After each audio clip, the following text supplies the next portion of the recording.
ತಲಕಾವೇರಿ ಎಂದರೆ ಕಾವೇರಿ ನದಿಯ ಉಗಮ ಸ್ಥಾನ. ಹಾಗೆ ದಕ್ಷಿಣ ಗಂಗೆ ಅಂತಾನೂ ಕರೆಯುತ್ತಾರೆ. ಕನ್ನಡ ನಾಡಿನ ಜೀವನದಿ ಅಂತಾನೂ ಕರೆಯುತ್ತಾರೆ. ಕೊಡಗು ಜಿಲ್ಲೆಯ ಪಶ್ಚಿಮ ಘಟ್ಟದಲ್ಲಿ ತಲಕಾವೇರಿ ಎಂಬ ಸ್ಥಳದಲ್ಲಿ ಉಗಮಿಸುವ ಈ ನದಿ ಮೈಸೂರು ಜಿಲ್ಲೆಯ ಮೂಲಕ ತಮಿಳುನಾಡಿಗೆ ಹರಿದು ಬಂಗಾಳ ಕೊಲ್ಲಿಯನ್ನು ಸೇರುತ್ತದೆ. ಕಾವೇರಿ ನದಿ ಪುರಾಣಗಳಲ್ಲಿ ಬಣ್ಣಿಸಿರುವ ಸಪ್ತ ಪುಣ್ಯ ನದಿಗಳಲ್ಲಿ ಒಂದು. ಕೊಡವರಿಗೆ ಕಾವೇರಿನೇ ಕುಲದೈವ. ಪ್ರತಿ ವರ್ಷ ಅಕ್ಟೋಬರ್ ತಿಂಗಳಲ್ಲಿ ಕಾವೇರಿ ಸಂಕ್ರಮಣ ದಿನ ತೀರ್ಥ ಉದ್ಭವವಾಗುತ್ತೆ. ಇಲ್ಲಿ ನೀರು ಭೂಮಿ ಒಳಗಿಂದ ಹರಿದು ಭಾಗಮಂಡಲದ ಬಳಿ ತ್ರಿವೇಣಿ ಸಂಗಮದಲ್ಲಿ ಕನ್ನಿಕೆ, ಸುಜ್ಯೋತಿ ನದಿಗಳ ಜೊತೆ ಸೇರಿ ಪವಿತ್ರ ತ್ರಿವೇಣಿ ಸಂಗಮವಾಗುತ್ತೆ. ಈ ಸ್ಥಳ ಮಡಿಕೇರಿಯಿಂದ ಸುಮಾರು 46 ಕಿಲೋಮೀಟರ್ ದೂರದಲ್ಲಿದೆ. ಬ್ರಹ್ಮಗಿರಿ ಬೆಟ್ಟದ ತಪ್ಪಲಿನಲ್ಲಿದೆ. ಅಗಸ್ತ್ಯ ಮುನಿಯ ಪತ್ನಿಯಾಗಿದ್ದ ಕಾವೇರಿಯು ಲೋಕ ಕಲ್ಯಾಣಕ್ಕಾಗಿ ನದಿಯಾಗಿ ಹರಿದಿದ್ದ ಕಥೆಯಿದೆ. ಅದನ್ನು ತಿಳಿದುಕೊಳ್ಳೋಣ ಬನ್ನಿ.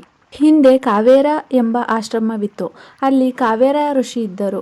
ಅವರಿಗೆ ಮಗು ಬೇಕು ಅಂತ ಅನಿಸುತ್ತದೆ. ಆಗ ಬೆಟ್ಟದ ಮೇಲೆ ಹೋಗಿ ಬ್ರಹ್ಮನ ಕುರಿತು ತಪಸ್ಸು ಮಾಡುತ್ತಾರೆ. ಬ್ರಹ್ಮ ಪ್ರತ್ಯಕ್ಷ ಆಗಿ ಹೆಣ್ಣು ಮಗುವನ್ನು ಕೊಡುತ್ತಾನೆ. ಲೋಪಮುದ್ರೆ ಅಂತ ಹೆಸರಿಡ್ತಾರೆ. ಆ ಹೆಣ್ಣು ಮಗುವನ್ನು ಕಾವೇರ ಋಷಿ ಸಾಕಿರುವುದರಿಂದ ಕಾವೇರಿ ಎಂದು ಕರೆಯಲಾಗುತ್ತದೆ.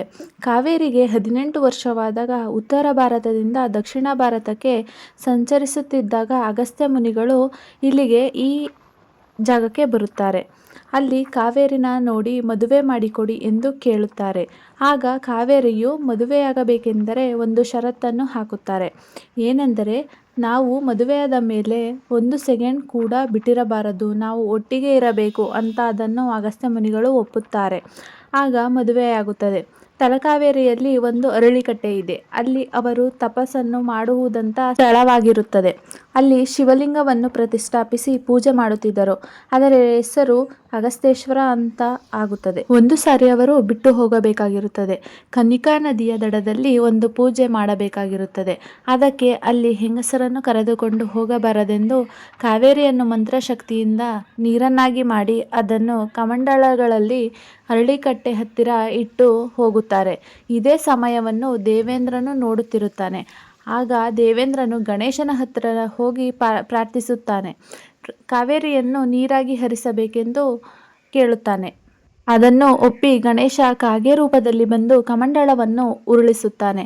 ಆ ಉರುಳು ಬಿದ್ದಂತಹ ಸ್ಥಳ ಇದೇ ತಲಕಾವೇರಿ ಉಗಮ ಸ್ಥಾನ. ಹಾಗೆ ಕಾವೇರಮ್ಮ ನೀರಾಗಿ ಹರಿಯೋದಕ್ಕೆ ಶುರುವಾಗುತ್ತೆ. ಇವರು ನೀರಾಗಿ ಹರಿಯುವಾಗ ಅಗಸ್ತ್ಯ ಮುನಿಯ ಶಿಷ್ಯಂದಿರು ಹೇಳುತ್ತಾರೆ, ಹೋಗಬೇಡಿ ಅಮ್ಮ, ನಮ್ಮ ಊರು ಬಿಟ್ಟು ಹೋಗಬೇಡಿ ಅಂತ. ಆಗ ಕಾವೇರಮ್ಮ ಹೇಳುತ್ತಾರೆ, ನಿಮ್ಮ ಈ ಭಕ್ತಿಗೆ ಮೆಚ್ಚಿ ಪ್ರತಿ ವರ್ಷ ಬರುತ್ತೇನೆ, ನಿಮಗೆ ದರ್ಶನ ಕೊಡುತ್ತೇನೆ ಅಂತ ಹೇಳುತ್ತಾರೆ. ಅಕ್ಟೋಬರ್ ತಿಂಗಳಲ್ಲಿ ತುಲಾ ಸಂಕ್ರಮಣದ ದಿನ ಸೂರ್ಯ ಕನ್ಯಾ ರಾಶಿಯಿಂದ ತುಲಾ ರಾಶಿಗೆ ಸಂಚರಿಸುತ್ತಾನೆ. ಆ ಮುಹೂರ್ತದಲ್ಲಿ ಕಾವೇರಮ್ಮ ಬರುತ್ತಾರೆ.